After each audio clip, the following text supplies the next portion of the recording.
Како е во Охрид? Ќе дознаеме во линковското вклучување на Сонја Рилковска. Они информации кои што ги имаме велат дека градот се подготвува за новогодишните празници и секако најавите се дека нашиот туристички бисер Охрид ќе биде преполн со туристи за време на новогодишните празници. Ќе посакам добар ден на Сонја која што директно ќе ни ја пренесе атмосферата од Охрид оваа попладне. Сонја, повели.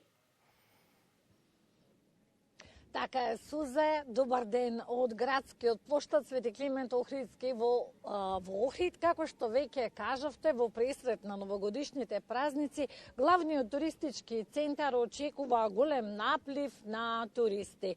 Кои ќе бидат оние најбројни гости на брегот на Охридското езеро, ќе ни каже Челик Асим, туристички работник од Охрид. Добар ден, Асим, добре ни дојдовте во програмата на градови. Кажете ни, се очекува голем број на гости.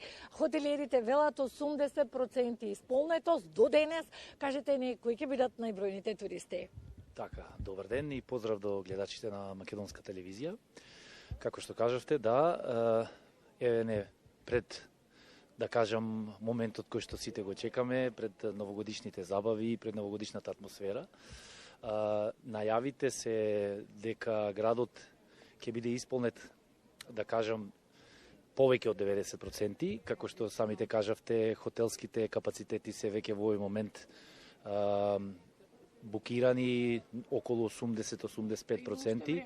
Меѓутоа се уште има време, се очекува да имаме гости од соседството со акцент на соседна Србија, како што имам значи дојава дека има закупено голем број аранжмани на гости од Србија, меѓутоа не се исклучува да има гости од сите соседни земји.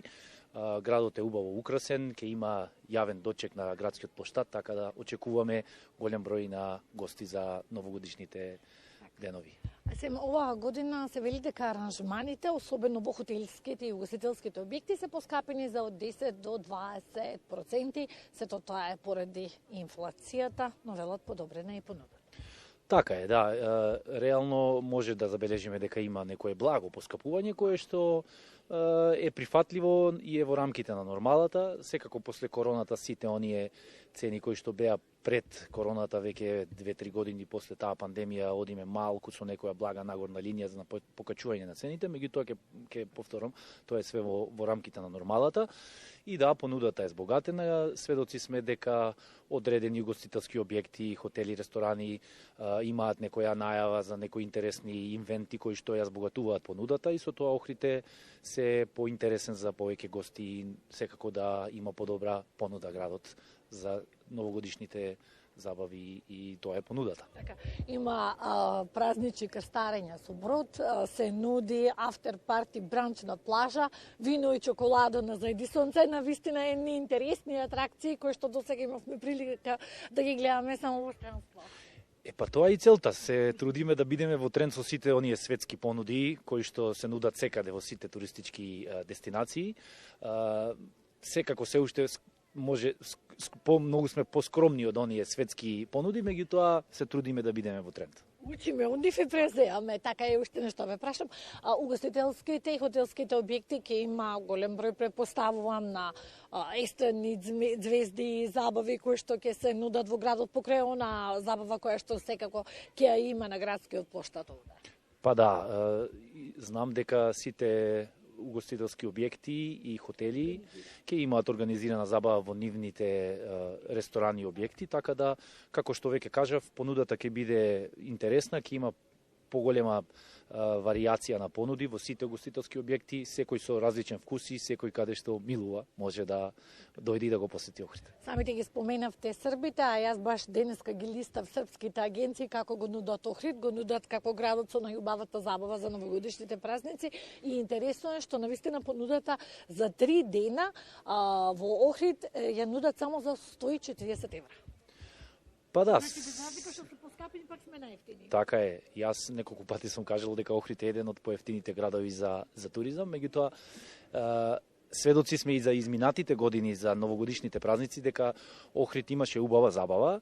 Пред се градот е безбеден, градот е убаво организиран и тоа е една многу битна работа што сакам да ја потенцирам и како и минатите години се надевам дека и ова година ќе имаме добра забава и дека сите оние кои што ќе дојдат тука убаво ќе си поминат. Ви благодарам многу, Асим, што бевте дел од програмата Градове на македонската телевизија. Сузе, доколку имате некое прашање, повелете. Секако, Сонја, имам прашање. Би сакала директно да ни пренесеш дали се чувствува новогодишната атмосфера во Охрид денеска и деновиве генерално? Така е, Сузе, баш така се чувствува предпразнична, предновогодишна атмосфера од пред неколку денови, кога и започна новогодишното украсување на градот. На градскиот плоштад е веќе поставена новогодишната елка, но кога ќе се стемни, тогаш се гледат илјадниците сијалички кои што го осветлуваат градот. И голем број на новогодишни реквизити распослани низ градското јадро, на кеот на езерото, на вистина наликува на една предпразнична бајка. Сузе? Сонја, ти благодарам секогаш на вистинскиот начин. Знаеш да ни ги пренесеш најновите информации и случувања од Охрид. И ево ова нека биде апел до сите други локални самоуправи низ градовите во земјава кои што се уште не ги украсиле плоштадите, да го направат тоа што е побрегу, за да цела Македонија генерално блесне во новогодишно руво.